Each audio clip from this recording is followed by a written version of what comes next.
బీసీల అభివృద్ధి టీడీపీ సిద్ధాంతంలోనే ఉందని, జైహో బీసీ నినాదం మాత్రమే కాదని టీడీపీ జిల్లా అధ్యక్షుడు భూపేశ్ రెడ్డి అన్నారు. డీఎస్సీపై వైసీపీ నేతలు అసత్య ప్రచారం చేస్తున్నారని రామసుబ్బారెడ్డి వ్యాఖ్యలను తీవ్రంగా ఖండించారు. డీఎస్సీపై అనుమానాలుంటే ఐఏఎస్ అధికారుల వివరణ తీసుకోవచ్చని, సంతృప్తి లేకపోతే కోర్టును ఆశ్రయించవచ్చని భూపేశ్ రెడ్డి అన్నారు. తెలుగుదేశం పార్టీ ఎలక్షన్స్ భాగంగా 2024లో చెప్పిన మాట ప్రకారం బీసీలకు 34% రిజర్వేషన్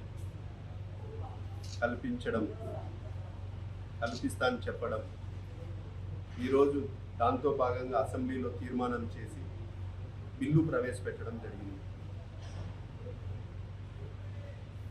జైహో బీసీ అనేది తెలుగుదేశం పార్టీ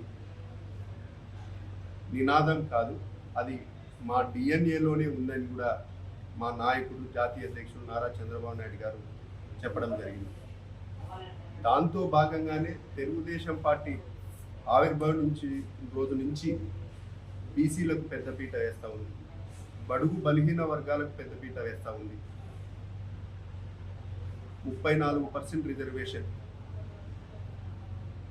ఇది టీడీపీ పార్టీ చిత్తశుద్ధి అని కూడా ఈ సందర్భంగా మీ అందరికీ తెలియజేస్తున్నాను.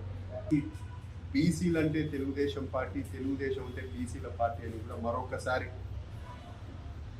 ఈరోజు రుజువైందని కూడా ఈ సందర్భంగా అందరికీ తెలియజేస్తున్నాను.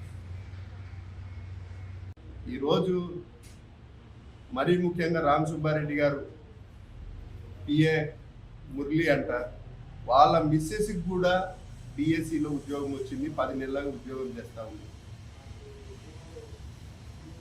మీరు కనీసం అతన్ని పిలిచి ఎంత కొనుక్కున్నామని అడగండి. ఇది ఏదో మీ నాయకులు చెప్పినారు కదా, 4 ఐఏఎస్ ఆఫీసర్లు, ఏ ఒక్కరైనా మీకు అనుమానాలు ఉన్నా, ఎవరైనా ఉన్నా మా తలుపు తట్టండి లేదా కోర్టు తలుపు తట్టండి, మేము రెడీగా వివరణ ఇచ్చేదానికి రెడీగా ఉన్నామని చెప్పడం జరుగుతూ ఉంది. అజయ్ జైన్ గారు సీనియర్ ఐఏఎస్, కోనా శశిధర్ గారు, ఇంకా 2 ఐఏఎస్ కూర్చొని ఎక్కడ అనుమానాలు ఉంటే అక్కడ నివృత్తి చేస్తూ ముందుకు పోతూ ఉన్నారు, ఛాలెంజ్ చేస్తూ ఉన్నారు. కానీ ఇవన్నీ మీకు పట్టకోకుండా కేవలం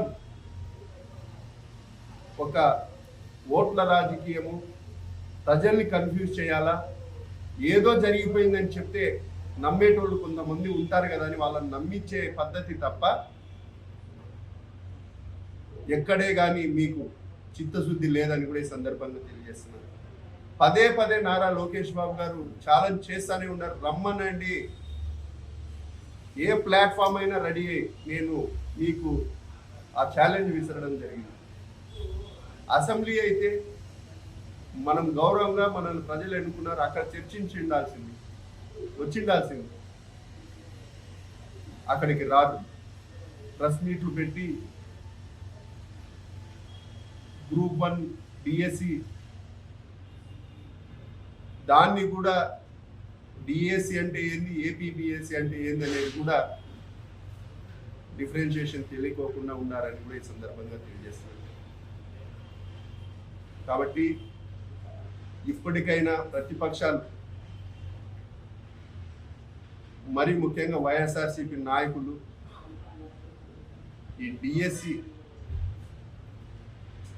మీద మీ నిందారోపణలు మానుకోవాలని కూడా ఈ సందర్భంగా తెలియజేస్తాను. ప్రజలు అన్నీ గమనిస్తూనే ఉన్నారు, ఎవరు చర్చ జరగనీయలేదు, ఎవరు ఛాలెంజ్ విసిరినారు. కాబట్టి డిఎస్సి మీద మా యువ నాయకుడు నారా లోకేష్ బాబు గారు ఛాలెంజ్ విసిరితే అసెంబ్లీ కూడా రాకోకుండా ఆ 4 రోజుల సెషన్స్ కూడా పూర్తి అయిపోయినాయి. రాకోకుండా ప్రెస్ మీట్ పెట్టడం, కన్ఫ్యూజన్గా మాట్లాడడం, ప్రజల్ని కన్ఫ్యూజ్ చేయడం తప్ప ఏం లేదని కూడా ఈ సందర్భంగా తెలియజేస్తాను.